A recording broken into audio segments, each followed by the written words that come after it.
Economy पर तगड़ी चोट कर रही गर्मी, क्या टूट जाएगा भारत का तीसरी सबसे बड़ी अर्थव्यवस्था बनने का सपना? आईएमएफ ने पिछले दिनों भारत की जीडीपी ग्रोथ का अनुमान बढ़ाते हुए कहा था कि भारत की घरेलू खपत काफी दमदार है और देश में कामकाजी आबादी भी बहुत अधिक है। इन दोनों फैक्टर से भारत को अपनी जीडीपी ग्रोथ बढ़ाने में मदद मिलेगी। लेकिन समस्या यह है कि गर्मी के प्रकोप से इन दोनों पर बुरा असर पड़ेगा। इससे भारत की जीडीपी को बड़ा झटका लगने की आशंका है। गर्मी हर साल अपने पुराने रिकॉर्ड तोड़ रही है। इससे स्वास्थ्य से जुड़ी समस्याएं तो बढ़ ही रही हैं, साथ ही दुनिया भर की अर्थव्यवस्थाओं, इकोनॉमी पर भी बुरा असर पड़ रहा है। भारत भी इससे अछूता नहीं। भारत के लिए चिंता की बात यह भी है कि इसकी तरक्की की रफ्तार सबसे अधिक है।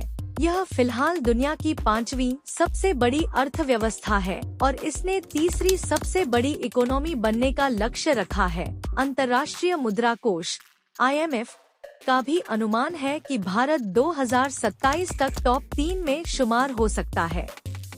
लेकिन अगर गर्मी का प्रकोप इसी तरह जारी रहा तो इससे भारत के आर्थिक सुपर पावर बनने के सपने को चोट लग सकती है।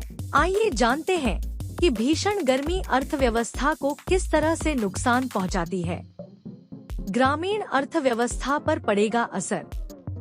आईएमएफ ने पिछले दिनों भारत की जीडीपी ग्रोथ का अनुमान बढ़ाते हुए कहा था कि भारत की घरेलू खपत काफी दमदार है और देश में कामकाजी आबादी भी बहुत अधिक है।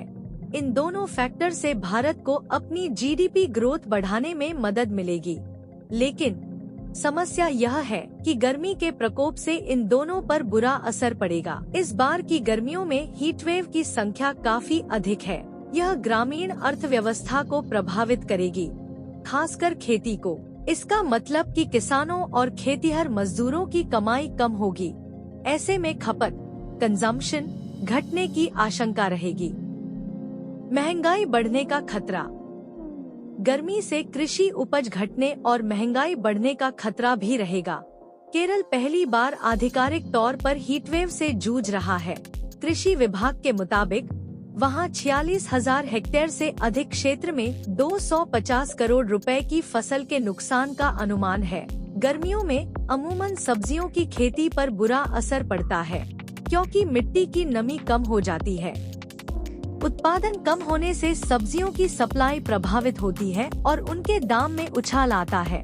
इससे जनता पर महंगाई का बोझ भी बढ़ने का डर रहता है। अगर महंगाई ज्यादा बढ़ जाती है तो रिजर्व बैंक (RBI) ब्याज दरों में कटौती करने को लेकर फैसले नहीं ले पाएगा, जैसा कि अभी हो रहा है। इससे होम लोन या कार लोन लेने वालों को सस्ती EMI का लाभ नहीं मिल पाएगा। कामकाजी घंटे भी कम होंगे। भारत में आबादी का एक बड़ा हिस्सा बाहर काम करता है, यानी खुले में, जैसे कि खेती या फिर रोड बिल्डिंग के कंस्ट्रक्शन से जुड़े लोग। गर्मी के कारण इनके कामकाजी घंटों में कमी आने का अनुमान है। हीटवेव या अत्यधिक गर्मी की स्थिति में इनके लिए दोपहर के वक्त काम करना मुमकिन नहीं होगा। अमेरिकी management consultant firm McKenzie and company की एक रिपोर्ट बताती है कि भारत में करीब 75% श्रमिक लेबर फोर्स यानी 38 करोड़ लोग गर्मी में काम करते हैं। गर्मी बढ़ने से जो कामकाजी घंटे कम होंगे, उससे 2030 तक ग्रॉस डोमेस्टिक प्रोडक्ट (GDP) का सालाना 2.5 से 4.5% का नुकसान होगा। शेयर बाजार पर असर। शेयर बाजार की बात करें तो भीषण गर्मी के कुछ फायदे भी हैं। जियो फाइनेंशियल सर्विसेज के VK विजय कुमार का कहना है, अत्यधिक गर्मी से एसी की डिमांड बढ़ेगी। इससे एसी बनाने वाली कंपनियों को फायदा होगा। वहीं पावर की डिमांड बढ़ने का लाभ पावर कंपनियों को मिल सकता है। गर्मियों के दौरान सोडा, आइसक्रीम और डेयरी उत्पादों की खपत में आम तौर पर तेजी आती है। ऐसे में इनके शेयर भी उछल सकते हैं। दोस्तों, अगर आपको यह वीडियो अच्छी लगी हो तो वीडियो को लाइक करें और भी ऐसी जानकारी पाने के लिए हमारे चैनल को सब्सक्राइब करें और बेल आइकन को भी दबाएं ताकि हमारे वीडियो की नोटिफिकेशन आप तक जरूर पहुंचे। Thank you for watching.